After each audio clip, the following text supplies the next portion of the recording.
We have President Biden. Let's listen in. Good afternoon. Before I leave for North Carolina, which I'm going to do in a few minutes, I want to speak briefly about the terrible incident and accident that happened in Baltimore this morning. At about 1:30, a container ship struck the Francis Scott Key Bridge, which I've been over many, many times commuting from the state of Delaware, either on a train or by car. I've been in Baltimore Harbor many times. And the bridge collapsed, sending several people and vehicles into the water, into the river. And multiple U.S. Coast Guard units, which are stationed very nearby, thank God, were immediately deployed along with local emergency personnel.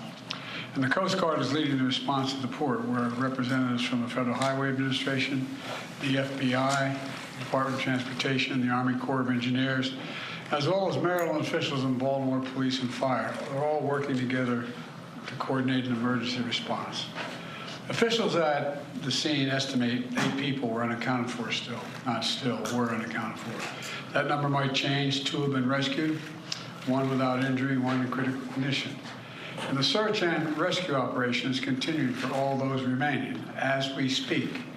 I spoke with Governor Moore this morning, as well as the Mayor of Baltimore, the county executive, both United States senators and the congressman. And my Secretary of Transportation is on the scene.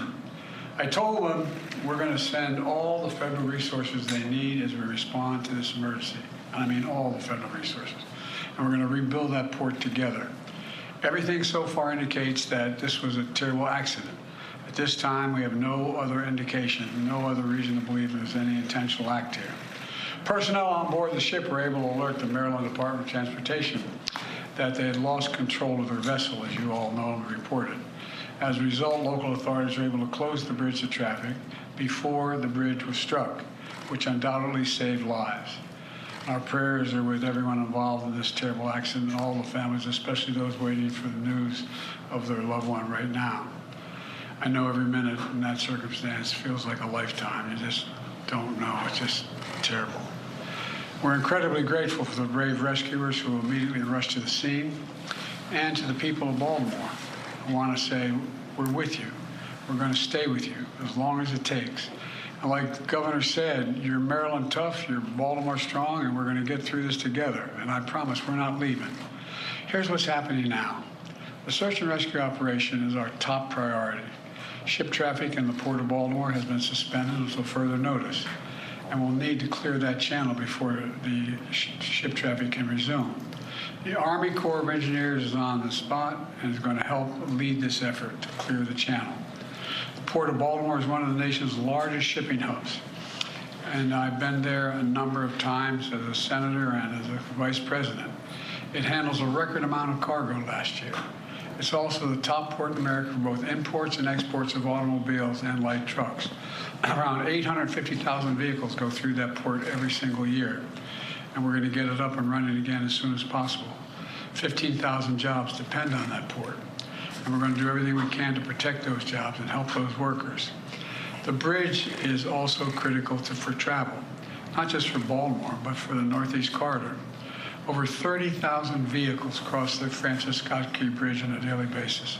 It's virtually, it's one of the most important elements for the economy in the Northeast and the quality of life. My transportation secretary is there now. As I told Governor Moore, I've directed my team to move heaven and earth to reopen the port and rebuild the bridge as soon as humanly possible. And we're going to work hand in hand with the support of Maryland to support Maryland whatever they ask for.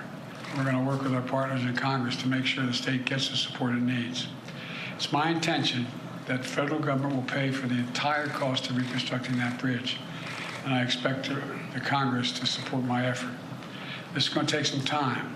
The people of Baltimore can count on us, though, to stick with them at every step of the way until the port is reopened and the bridge is rebuilt.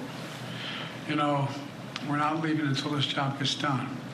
Not leave until then. So I just want to say God bless everybody who got everyone harmed this morning and their families. And may God bless the first responders, many of whom risking their lives. And the reason I'm not going to take a lot of questions, there's remaining issues that are open that we've got to determine what's going to happen in terms of the rescue mission and the like. But Do you plan to go to Baltimore, sir? And if so, how quickly? I do, and as quickly as I can. That's what we're You said the federal government's also going to pay for the repairs. I'm just curious. This was a ship that appears to be at fault.